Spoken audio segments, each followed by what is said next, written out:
আমরা অত্যন্ত হতাশ হলাম যখন দেখলাম যাদেরকে আমরা আশা করেছিলাম যাদের মাধ্যমে পরিবর্তনটা আসবে, তারা কিন্তু সেই পুরোনো ধারার দিকেই ফিরে যাচ্ছে। এই যে সার্জিসকে আমরা দেখতে পাচ্ছি কি, সে তার শত শত গাড়ির বহর নিয়ে সে তার এলাকায় যাচ্ছে। যে এই কাজগুলো আগে আওয়ামী লীগের নেতারা করতো বা বিএনপি গভর্নমেন্টে আসলে বিএনপির নেতারা করতো, তারা তো আসলে দিন শেষে আওয়ামী লীগ বিএনপি তাদের তো একটা ওল্ড একটা রাজনৈতিক ধারা। তো আমরা সেই ধারা থেকে বের হয়ে আমরা একটা নতুন রাজনৈতিক ধারা বের হইতে চাচ্ছিলাম। তো এই একই বিষয়টা নিয়ে জনগণের প্রশ্ন দেখা দিয়েছে যে সে এত টাকা কোথায় পেলো, সে কিভাবে এই টাকার উৎস কিভাবে ম্যানেজ করলো, এবং নাগরিক পার্টির আরেক সদস্য তাসনিম যারা, সে এটা নিয়ে প্রশ্নও করলো। তো সেই প্রশ্নের পরিপ্রেক্ষিতে আবার সার্জিস স্যার একটা বক্তব্য দিল। সে এরকম ভাবে বললো যে তার কাছে টাকা পয়সা না থাকলেও তার তো আত্মীয় স্বজন আছে, এই আছে সেই আছে।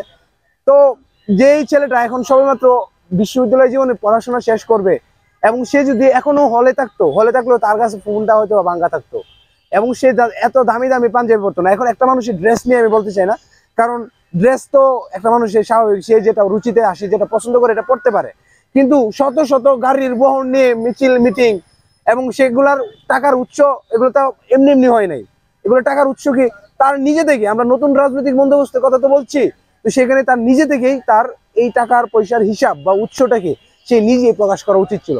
সে কোন ব্যবসায়িক গ্রুপ থেকে টাকা নিয়েছে, বা তার দল কি তাকে সাপোর্ট দিয়েছে কিনা, বা কোন জায়গায় দেখা যাচ্ছে গণঅভ্যুত্থান পরবর্তী সুপারিশকে কেন্দ্র করে অনেক জায়গায় দেখা যাচ্ছে নিয়োগ বদলি অনেক জায়গায় সুপারিশ, বা এখন দেখা যাচ্ছে রাষ্ট্রটা তাদের হাতে তুলে দেওয়া হয়েছে, এরকম একটি বিষয়।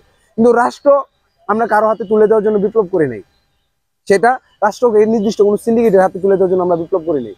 আমরা বিপ্লব করেছি এই দেশের জনগণের অধিকার প্রতিষ্ঠার জন্য। আপনি রাজনৈতিক নেতা হন, যেই হন, আপনি জনগণের দ্বারে দ্বারে যেতে হবে, জনগণের ইচ্ছা কি সেটা বুঝতে হবে। আপনার যদি কোনো ক্ষেত্রে টাকা পয়সা খরচ করেন, আপনি কোথা থেকে সেগুলো খরচ করেন সেগুলো আপনার অবশ্যই প্রকাশ করতে হবে।